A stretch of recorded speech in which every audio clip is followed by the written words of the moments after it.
प्रिय भक्तों, आज हम आपको इस वीडियो में एक ऐसी कथा सुनाने जा रहे हैं। यह कथा जो व्यक्ति सुन लेगा उसका जीवन बदल जाएगा। जो व्यक्ति ज्यादा चिंता करते हैं उन्हें यह कथा अवश्य सुननी चाहिए, जिससे उनकी चिंताएं दूर हो जाएगी। एक बार प्रेम से बोलिए शिव शंकर भगवान की जय हो। भक्तों, भगवान शिव बताते हैं कि मनुष्य का असली दुख क्या होता है। आज मैं आप सभी को भगवान शंकर की बड़ी अद्भुत कथा सुनाने जा रही हूँ। एक बार भगवान शिव पृथ्वी लोक पर भ्रमण करने के लिए गए थे, तो उन्होंने एक युवक को देखा। वह युवक ईश्वर को दोष देता जा रहा था। वह अपने जीवन से निराश तथा दुखी था। यह सब देखकर भगवान शिव एक महात्मा का रूप धारण करके उस युवक को असली दुख के बारे में ज्ञान देते हैं। तो चलिए इस कहानी के माध्यम से समझते हैं कि मनुष्य का असली दुख क्या होता है। अगर आप यह कहानी सुन रहे हैं तो इस कहानी को पूरा अवश्य सुनना, अधूरा छोड़कर जाने की गलती मत करना, क्योंकि इस कहानी को सुनने वालों को मन चाहे फल की प्राप्ति होती है। इस कहानी को पूरा सुने। आप भगवान शिव के भक्त है तो भोलेनाथ का अनादर ना करे। कमेंट में ओम नमः शिवाय या हर हर महादेव अवश्य लिखे। दुख और सुख एक सिक्के के ही दो पहलू है। दुख और सुख हमारे जीवन में लगातार आते ही रहते हैं। हमारे जीवन में दुख के बाद सुख और सुख के बाद दुख हमेशा आता है, और हमें लगता है कि हमारे जीवन में हजारों दुख है, हजारों समस्याएं हैं। लेकिन अगर आप वास्तविक तौर पर देखें और अगर आप इस बात को अच्छी तरह से समझ लेंगे तो आप यह समझ पाएंगे कि हमारे जीवन में केवल एक ही दुख होता है, और वो कौन सा दुख है और उसका निवारण क्या है, उस दुख का समाधान क्या है, हम यही जानने की कोशिश करेंगे इस कहानी के माध्यम से। कहानी प्रारंभ करते हैं। एक समय की बात है कि एक गांव में एक व्यक्ति रहता था। उसका नाम हरिहर था। वह बहुत ही आलसी था और अपने जीवन से बहुत निराश था। उसका कारण यह था कि उसने अब तक अपने जीवन में कुछ भी हासिल नहीं किया था।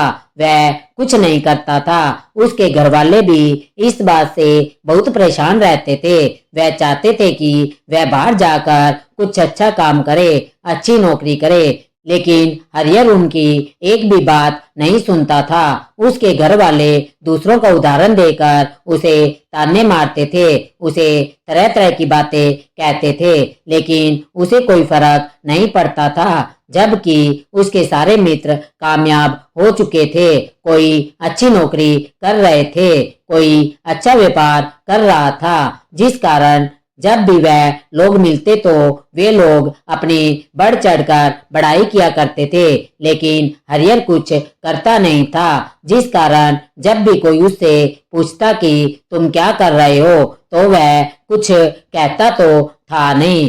इसलिए वह हमेशा सबसे एक ही बात कहता था कि मैं कोशिश तो कर रहा हूँ, लेकिन उसकी कोशिशों का कोई भी फल किसी को नजर नहीं आ रहा था। देखते ही देखते अब ऐसा समय आ चुका था कि हरिहर सभी से मुंह छिपाता रहता था, ताकि उससे कोई यह ना पूछ ले कि तुम क्या करते हो। इसलिए वह कभी भी किसी के सामने नहीं आता था। धीरे धीरे उसका मन दुखी रहने लगा।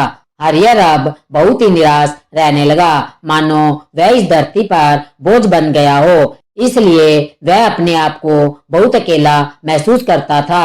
एक दिन उसके मन में यह विचार उत्पन्न होने लगा कि मेरे हाथों में कुछ नहीं है तो मैं क्या कर सकता हूँ। अकेले बैठकर वह रोता रहता और भगवान को दोष देता रहता। एक दिन वह छुपता छुपता घर से बाहर निकलकर जा रहा था। तभी उसने रास्ते में देखा कि एक महात्मा लोगों को प्रवचन दे रहे हैं और प्रवचन में वह दुख की बातें कर रहे थे। हरिहर अपना मुंह छुपाकर वहीं पर खड़ा हो गया ताकि उसे कोई देख ना ले, और चुपचाप वह उन महात्मा जी की बातें सुन रहा था। महात्मा जी सभी को प्रवचन में कह रहे थे कि दुख हमारा सबसे बड़ा साथी है। दुख हमें अपने जीवन के बारे में समझाता है और हमें सही जीवन जीने का तरीका बताता है। दुख हमारे गुरु की तरह होता है जिससे हमें बहुत कुछ सीखने को मिलता है। आप चाहे तो अपने जीवन में अपने दुखों को अपना गुरु बना सकते हैं और उससे सीख सकते हैं, या फिर आप चाहे तो अपने दुखों पर बैठकर रो सकते हैं, लेकिन इससे आपको कोई लाभ नहीं मिलेगा, बल्कि आप दिन प्रतिदिन और कमजोर होते जाएंगे, निराश होते जाएंगे। हरिहर छुपकर उन महात्मा जी की बातें सुन रहा था। जैसे ही उपदेश खत्म हुआ, महात्मा जी के पास से सभी लोग अपने अपने घरों में चले गए। तब हरिहर उन महात्मा जी के पास पहुंचा और कहने लगा, हे महात्मा जी, अभी आप कुछ देर पहले दुख को गुरु बता रहे थे। आप कह रहे थे कि दुखों से हमें बहुत कुछ सीखना चाहिए, हमें उसे अपना गुरु बनाना चाहिए, यानी कि हमें दुखों को अपना गुरु बनाना चाहिए। लेकिन मैं भी तो अपने दुखों से परेशान हूँ, अपने जीवन से परेशान हूँ। मैंने अब तक जो दुख झेले हैं, मुझे तो कभी ऐसा प्रतीत नहीं हुआ कि मेरे दुख मुझे कुछ सिखा रहे हैं, बल्कि मुझे तो हमेशा यही लगता है कि वह मुझे पीड़ा दे रहे हैं, तकलीफ दे रहे हैं, और दुख की पीड़ा बहुत अधिक भयंकर होती है। ऐसा लगता है जैसे अब इसके बाद हमारा जीवन समाप्त हो जाएगा, इसके बाद हमें कुछ नहीं मिलने वाला है, और यहाँ तक कि मृत्यु भी हमें उसके सामने कम लगने लगती है। जब लोग ताने मारते हैं, जब लोग यह कहते हैं कि तुम क्या कर रहे हो, तो मन को बहुत ही ठेस पहुंचती है और मैं उनसे कुछ नहीं कह पाता हूँ। हरिहर की बातों को सुनकर महात्मा जी कहते हैं, बेटा, तुम्हें क्या दुख है और तुम दुख के बारे में ऐसी बातें क्यों कर रहे हो। हरिहर ने अपने ऊपर बीती हुई सारी बातें उन महात्मा जी को बता दी और कहने लगा, हे महात्मा, क्या आपके पास मेरे दुख का कोई समाधान है। हरिहर की बातें सुनकर महात्मा जी मुस्कुराए और कहने लगे, बेटा, जब तुम्हारे जीवन में असली दुख आए तो तुम मेरे पास आना, मैं तुम्हारे दुखों का समाधान अवश्य बताऊंगा। उन महात्मा जी की बातें सुनकर हरिहर आश्चर्य में पड़ गया। उसे यह समझ नहीं आ रहा था कि क्या उसने अब तक जो दुख झेले हैं वह असली दुख नहीं है। उसने जो अब तक पीड़ा झेली है, लोगों के ताने सहे हैं और जो तकलीफें उठाई है, क्या वह असली दुख नहीं है। आगे वह मन ही मन अपने आप से कहता है कि अपने मन से कहता है कि जब मुझे मेरे अपने नहीं समझ पाए तो यह महात्मा जी मुझे क्या समझेंगे। इतना सोचकर हरिहर वहां से अपने घर की ओर चला आया।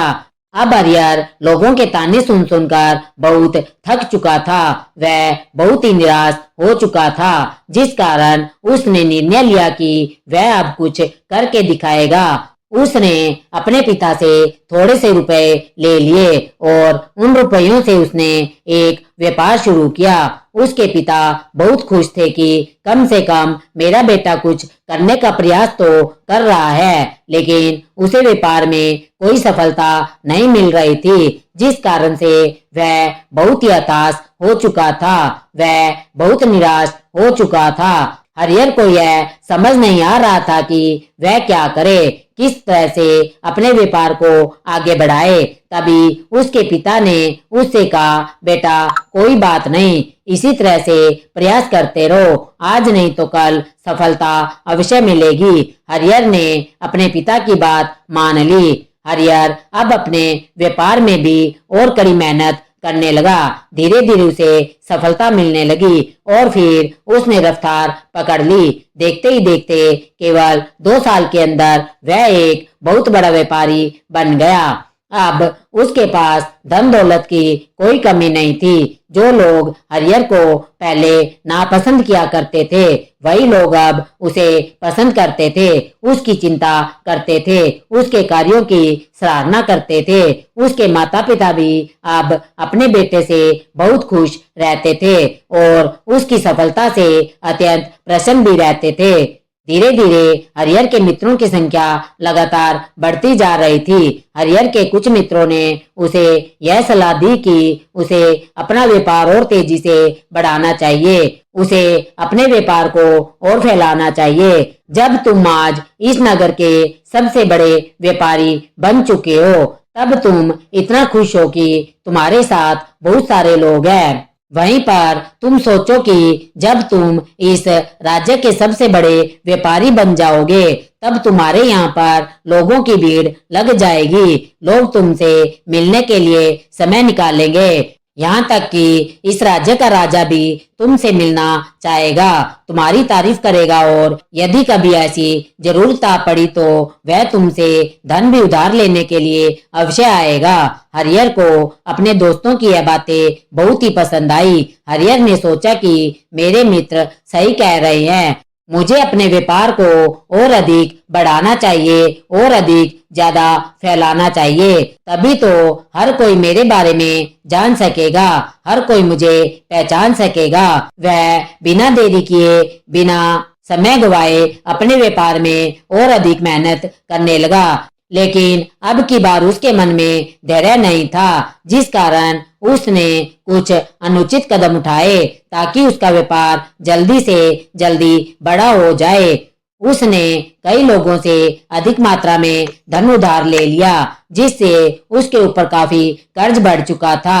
और इतना ही नहीं, वह यहाँ पर भी नहीं रुका। उसने अधिक से अधिक मुनाफा कमाने के चक्कर में अपने माल की गुणवत्ता को भी खराब कर दिया, जिससे अब उसके माल में वह बात नहीं रह गई थी जो पहले हुआ करती थी। लेकिन वह अपने मित्रों की बात सुनता रहा, जैसे उसके मित्र कहते थे वह वैसा ही करता चला जा रहा था। यहाँ तक कि उसने अपने व्यापार को और भी तीव्रता से बढ़ाने के लिए अपने दूसरे छोटे व्यापारियों के खिलाफ षड्यंत्र भी रचना शुरू कर दिया, जिस कारण उसके मन में अब पहले जैसा वह सुकून नहीं था। उसे अब रातों को नींद नहीं आती थी। अब उसके मन में केवल एक ही विचार रहता था, किस तरह से उसका व्यापार पूरे राज्य में फैल जाए और वह इस राज्य का सबसे बड़ा व्यापारी बन जाए। इसलिए वह दिन रात केवल इसी मेहनत में लगा रहता था कि उसका व्यापार जल्दी से जल्दी और बड़ा हो जाए। हरिहर के पास नौकर चाकर सभी सुख सुविधाएं थी, लेकिन उसके बावजूद भी वह उन चीजों का लाभ नहीं उठा पा रहा था, क्योंकि उसका पूरा ध्यान केवल अपने व्यापार को और अधिक उन्नति पर ले जाना था। एक दिन हरिहर एक मार्ग से होकर गुजर रहा था, तभी रास्ते में हरिहर को उन महात्मा का आश्रम दिखाई पड़ा। यह देखकर वह उन महात्मा जी के पास गया और उनसे कहने लगा कि हे महात्मा जी, आपने कहा था कि जब मेरे जीवन में कोई असली दुख आए तब मैं आपके पास आऊं। आज इसलिए मैं आपके यहाँ पर आया हूँ। आज मैं बहुत दुखी हूँ, मैं रातों को सो नहीं पाता। मेरे पास सब कुछ होते हुए भी मैं उनका लाभ नहीं उठा पाता। उसने अपनी सारी बातें महात्मा जी को बताई। महात्मा जी हरिहर से कहते हैं, बेटा, जब तुम पहली बार आए थे तब भी तुम बहुत दुखी थे, लेकिन तब तुमने अपने दुख से क्या सीखा? महात्मा जी की बातें सुनकर हरिहर बोला, हे महात्मा जी, जब मैं अपने जीवन में कुछ नहीं कर पा रहा था तब मैंने अपने दुख से यही सीखा था कि केवल सोचने मात्र से कुछ नहीं होगा, उसके लिए हमें कुछ करना भी पड़ेगा और केवल कोई कर्म करना ही सफलता नहीं है, उस कर्म को उसके अंजाम तक पहुंचाना हमें सफल बनाता है। फिर चाहे रास्ता कैसा भी हो, फिर चाहे परिस्थितियां कैसी भी क्यों ना हो, फिर चाहे कितनी भी बाधाएं आपके रास्ते में क्यों ना आ जाए, चाहे ऐसा क्यों ना लगने लगे कि अब हमारे जीवन में कुछ नहीं बचा, हम कुछ नहीं कर सकते, तब भी हौसला बनाए रखो, उम्मीद नहीं छोड़नी चाहिए और अपने कार्य पर डटे रहना चाहिए, यह सोचकर कि जब तक मैं अपने कार्य को सफल नहीं कर लेता तब तक मैं अपने लक्ष्य तक नहीं पहुंच जाता, तब तक मैं इस कार्य को करता रहूंगा। मैं इस कार्य में अवश्य ही सफल होकर रहूंगा, क्योंकि लोग केवल सफल लोगों को महत्व देते हैं, उनके कर्मों को नहीं। हरिहर की यह सारी बातें सुनकर वह महात्मा जी कहने लगे, बेटा, जब तुम्हारे जीवन में असली दुख आए तब तुम मेरे पास आना, मैं तुम्हारी समस्या का समाधान अवश्य करूंगा। इतना कहकर महात्मा जी वहां से चले गए। हरिहर फिर से उनकी ये बातें सुनकर आश्चर्य में पड़ गया। उसे अभी तक यह नहीं समझ आ रहा था कि उसने जो तकलीफें अभी तक झेली है, क्या ये असली दुख नहीं है। हरिहर के मन में अब एक सवाल उत्पन्न होने लगा कि असली दुख क्या है और इसकी पहचान क्या है, और मुझे कैसे पता चलेगा कि इस समय में मैं असली दुख में हूँ। लेकिन उसने कुछ नहीं कहा। तभी वह महात्मा हरिहर के पास एक बड़ा सा घड़ा लेकर पहुंच जाते हैं। उस घड़े के अंदर सोने के सिक्के थे। उस घड़े को देखते हुए वह महात्मा हरिहर से कहते हैं, बेटा, तुम इसे उस पेड़ के नीचे मिट्टी में दबा दो, क्योंकि यह मेरे किसी काम का नहीं है। जब मुझे इसकी जरूरत पड़ेगी तब मैं वहां से खोद कर इसे निकाल लूंगा, लेकिन अभी के लिए इसे वहां पर मिट्टी के नीचे दबा दो। हरिहर ने महात्मा जी की बात मान ली और वह घड़ा मिट्टी में दबा दिया। इतना सब करके हरिहर उन महात्मा जी को प्रणाम करता है और वहां से वापिस अपने घर की ओर लौट जाता है। धीरे धीरे समय बीतता गया। समय के साथ साथ हरिहर व्यापार में और भी ज्यादा उन्नति कर चुका था, लेकिन माल की गुणवत्ता अच्छी न होने के कारण अब उसके व्यापार में घाटा होने लगा और धीरे धीरे ऐसा समय आ गया कि उसका व्यापार पूरी तरह से चौपट हो गया। अब उसके पास कुछ नहीं बचा था। हरिहर ने अपने दोस्तों से जो कर्ज लिया था वह भी उसे चुकाना था, लेकिन हरिहर यह सोचकर निश्चिंत था कि उसने वह कर्ज अपने मित्रों से लिया है, जिस कारण वह उन्हें लौटाने में थोड़ी देर अवश्य कर सकता है। वह यह सोच ही रहा था कि उसके मित्र उसके बुरे समय में साथ देंगे, लेकिन सबसे पहले उसके मित्र ही उससे अपना कर्ज वापस लौटाने की मांग करने लगे।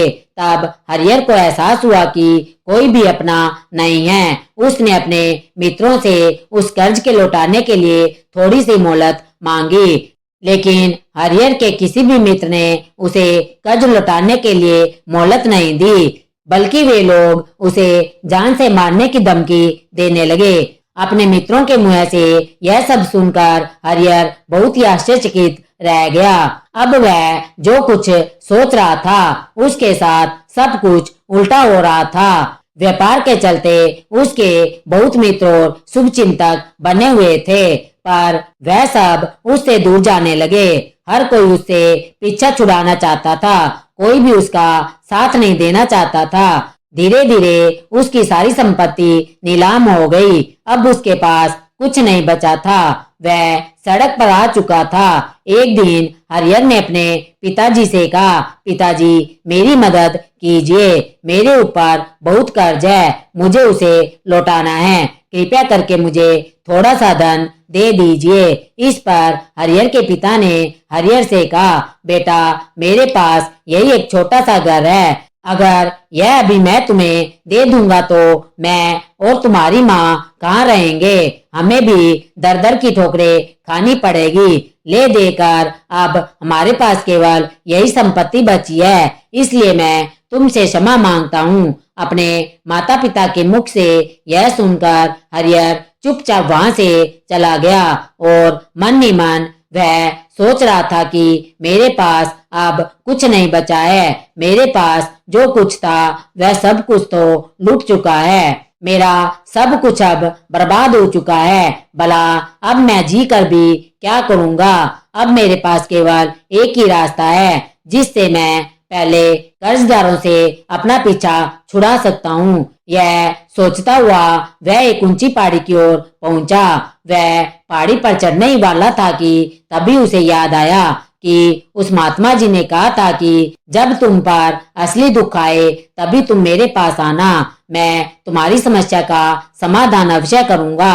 यह सोचकर हरिहर के मन में एक बार फिर उम्मीद की लहर दौड़ पड़ी। हरिहर दौड़ता हुआ उस महात्मा के पास पहुंचा और हरिहर ने उन्हें प्रणाम करके अपने ऊपर बीती हुई हर एक बात उन्हें बता दी और कहने लगा, हे महात्मा जी, आपने कहा था कि जब मेरे ऊपर असली दुख आए तब आप उसका समाधान अवश्य करेंगे।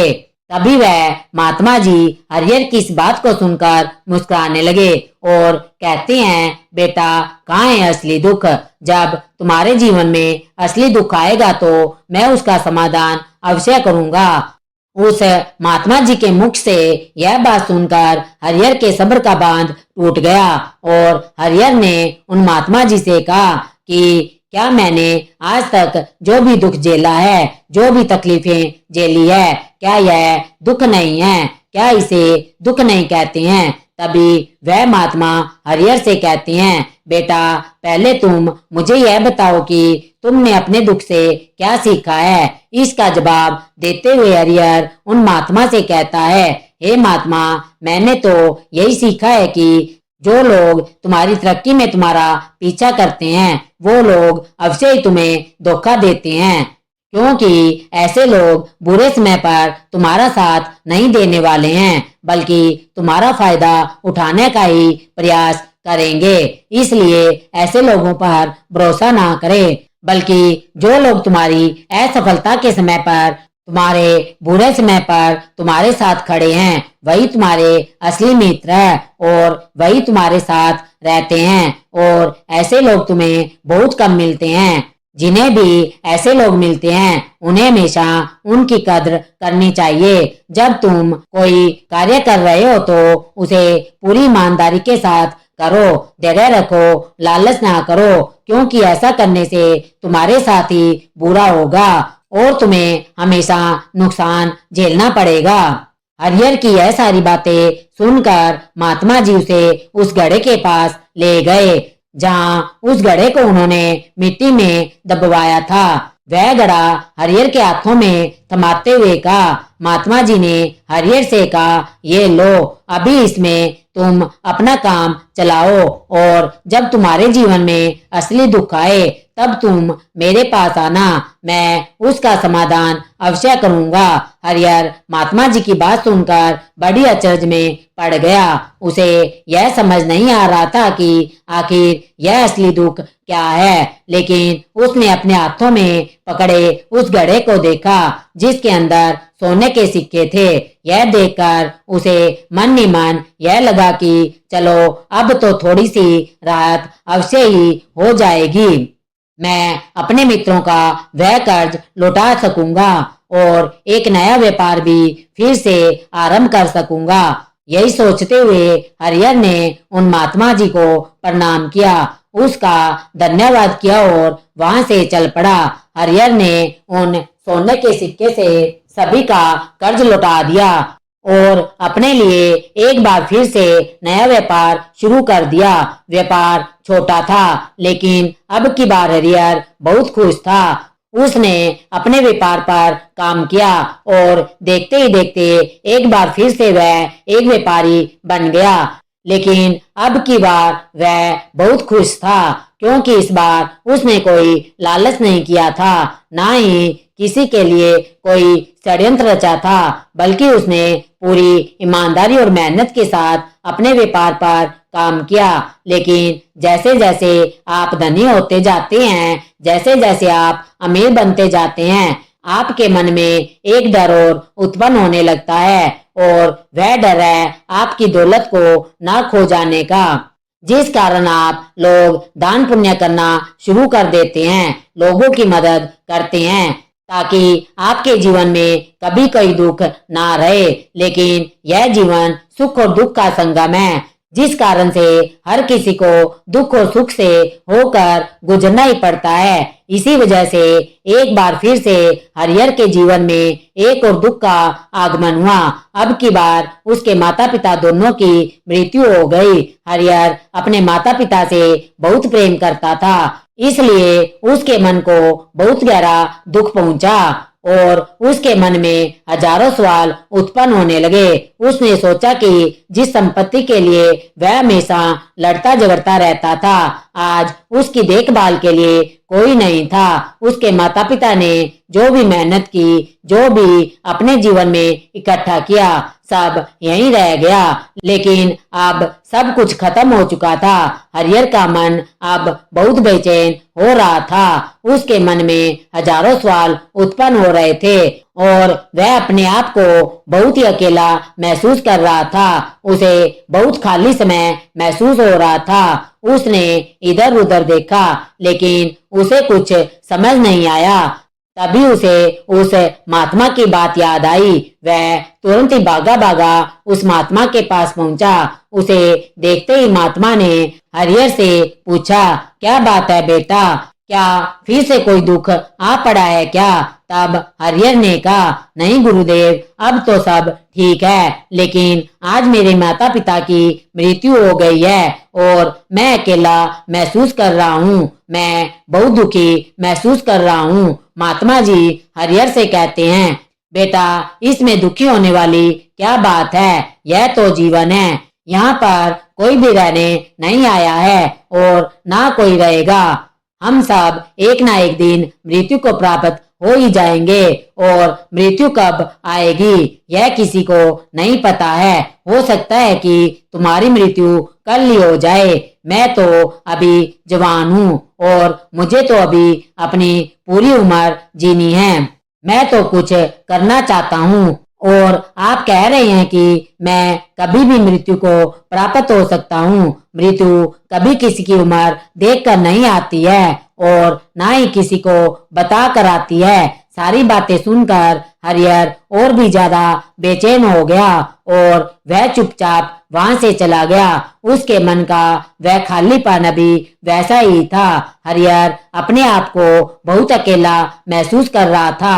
उसके बाद से उसका मन अपने व्यापार में भी नहीं लग रहा था। जब भी वह कोई कार्य करने लगता तो उसके मन में बहुत सारे प्रश्न उठने लगते कि वह क्या कर रहा है, क्यों कर रहा है और उसने इस कार्य को क्यों किया।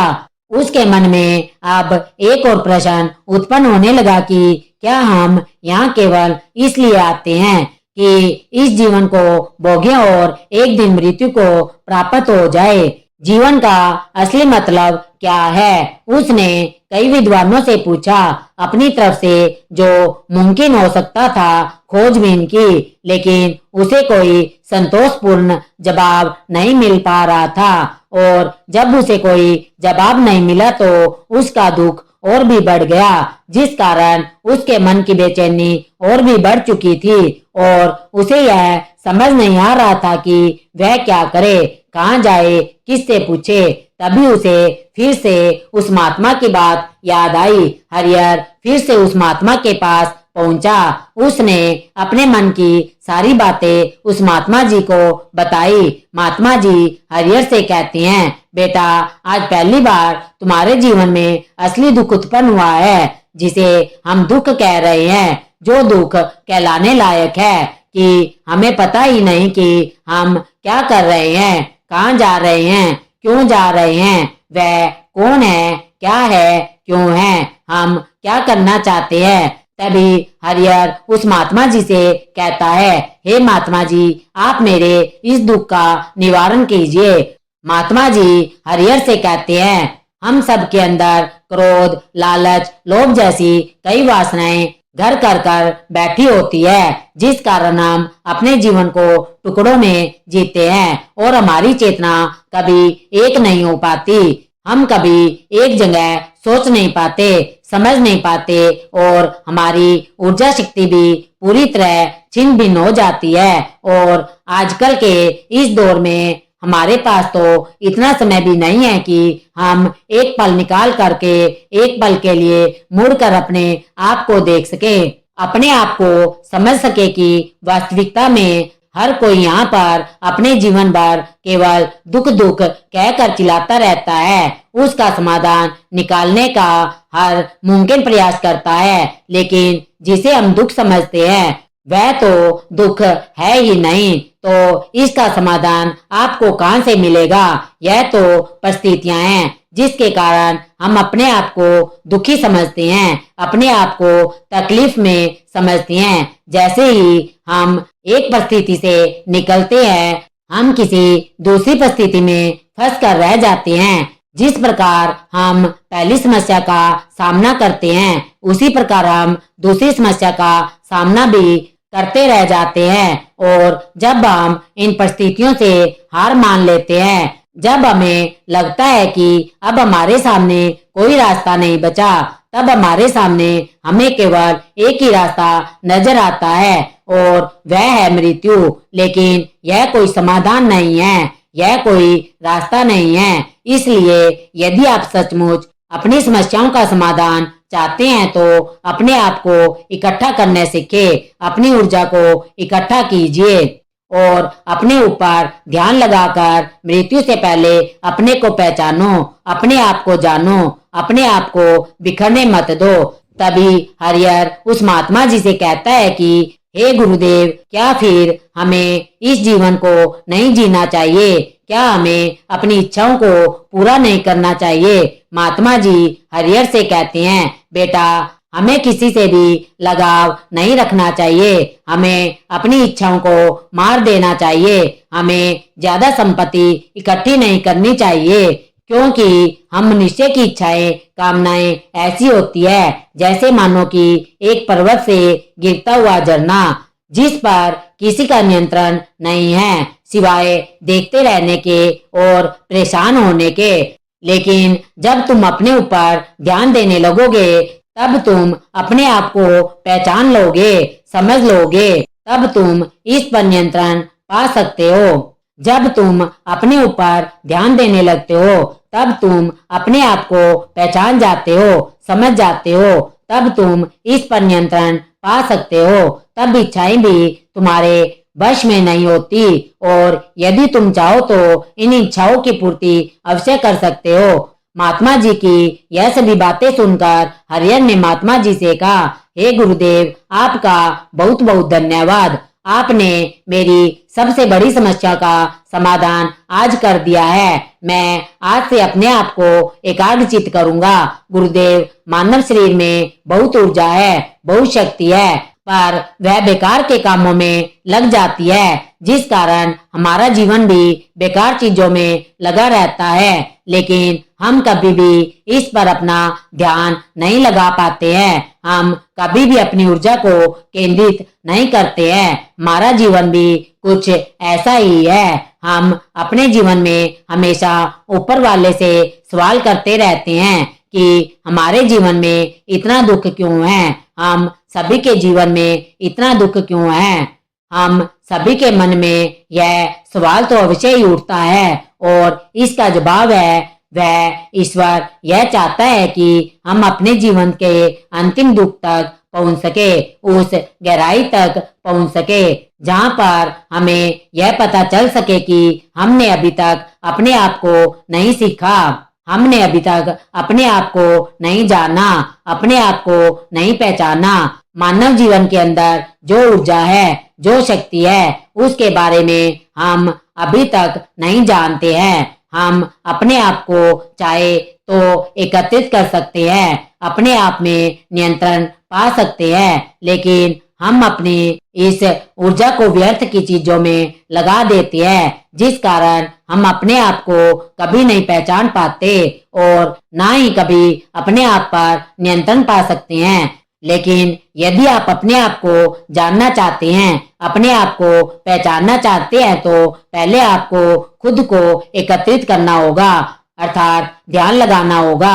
ध्यान से ही आप अपनी उन समस्याओं का समाधान निकाल सकते हैं। तभी आप अपने आप को पहचान सकते हैं, जान सकते हैं और अपने जीवन के हर दुखों का समाधान भी कर सकते हैं। प्रिय भक्तों, इस वीडियो के माध्यम से हमने बताया है कि असली दुख क्या है। इस बारे में आप तक ये बातें पहुंचाने की छोटी सी कोशिश है। आशा करती हूँ कि यह वीडियो आपको बहुत ही पसंद आई होगी। यदि आपको यह वीडियो पसंद आई है तो इस वीडियो को लाइक अवश्य करें और हमारे चैनल भक्ति साधना को सब्सक्राइब करें और हमारी इस वीडियो को अपने तक सीमित न रखकर अपने मित्रों और अपने रिश्तेदारों को ज्यादा से ज्यादा शेयर करें ताकि वे भी अपने आप को पहचान सके और इसका लाभ उठा सके। हमारी वीडियो को अंत तक देखने के लिए बहुत बहुत धन्यवाद। एक बार प्रेम से बोलिए शिव शंकर भगवान की जय हो, विष्णु भगवान की जय हो, कृष्ण भगवान की जय हो, अपने अपने देवी देवताओं की जय हो।